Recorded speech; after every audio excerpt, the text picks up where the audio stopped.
সবকিছু আমাদের প্রিয় নবী আমাদেরকে দান করেছেন। মুয়াব্বা হারামজাদা সেটাকে উৎখাত করেছে, সে আসলে অরিজিনালি হারামজাদা জারজ। মুয়াব্বার মায়ের বিয়ের 3 মাস পরে মুয়াব্বার জন্ম হয়েছে, এটা আল বেদায়া ওয়াল নেহায়া কিতাবের মধ্যে আছে। তো 3 মাস পরে কি কোনো বাচ্চার জন্ম হয়? বিয়ের 3 মাস পরে জন্ম হলে সেটা কি হালাল জাদা নাকি হারামজাদা? হারামজাদা। এর আগে আরো 6 মাস গেছে। তো এটা অবশ্য মুয়াব্বার মেন দোষ না, মুয়াব্বার জারজ এটা বড় দোষ না, সে আহলে বাইতের দুশমন, এটাই বড় দোষ। জারজ হলে যারা জন্ম দিছে তাদের অপরাধ হতে পারে, শিশুর দোষ থাকে না। একটা জারজ সন্তান ওলিও হতে পারে, আবার বৈধভাবে হলে শয়তানও হইতে পারে, সেটা শিশুর হিসাবে দোষ নয়। কিন্তু এটাও ওর একটা বৈশিষ্ট্য আর কি, এটাও তার একটা জন্ম বৃত্তান্তের একটা দিক। উতুলনিম বাদা জালিকা জানিম, কোরআনে পাকেও আল্লাহ তাআলা আল্লাহর হাবিবের যে দুশমন, প্রিয় নবীর এক দুশমন, প্রিয় নবীর দুশমনদের, আহলে বাইতের দুশমনদের সম্পর্কে বলছেন যে ওদের জন্ম অবৈধ। এটা একটা দিক আর কি।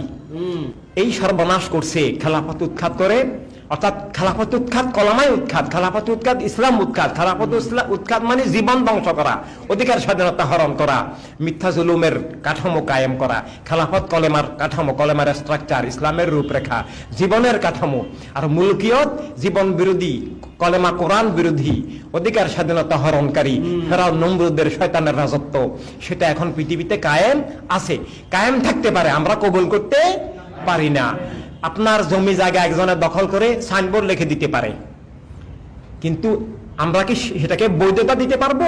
ডাকাতকে কি আমরা বৈধ বলতে পারবো? পারবো না।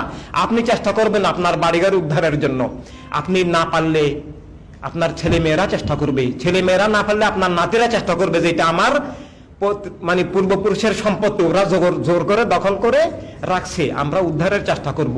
আমরা ডাকাতকে মালিক বলতে পারবো না। আর এটা তো জায়গা জমি ক্ষুদ্র ব্যাপার, পুরো ইসলামকে ছিনতাই করতেছে, পুরো কেবলা ভূমিকে জবরদখল করতেছে, নাম সহ পাল্টাই ফেলছে।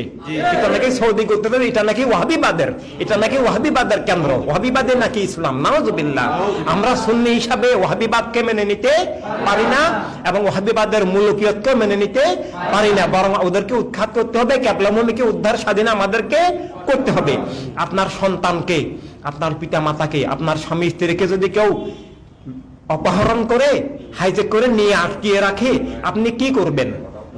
আপনি কি শুধু দুঃখ প্রকাশ করবেন? এটাই হবে না, আপনি তাকে উদ্ধারের চেষ্টা করতে হবে। শুধু বসে বসে কান্না করলেই কি আমার আপনজন ডাকাত থেকে উদ্ধার হবে? হবে না, আমাকে উদ্ধার করতে হবে। তো একা যদি আমি উদ্ধার করতে না পারি, আমাকে কি করতে হবে? আমরা সবাইকে ডেকে যে আসো, কে আসো আমার আপন, আসো আমরা উদ্ধার করতে যাই। তাই কে আল্লাহর হাবিবের বদর উহুদ কারবালার ইসলামের আহলুস সুন্নাত জামাতের কিবলা ভূমির আপন, মদিনাতুল মুনাওয়ারা মক্কাতুল মুকাররমার কে আসো আপন, আসো আমরা সবাই মিলে উদ্ধার করি। এটাই সারা দুনিয়ার ইমানদারদের কাছে আমাদের আহ্বান যাবে, যে সৌদি আরব নাম ওরা দিতে পারে, আমরা স্বীকার করব না। আমরা কবুল করলে আমাদের ইমানি অস্তিত্ব থাকে না।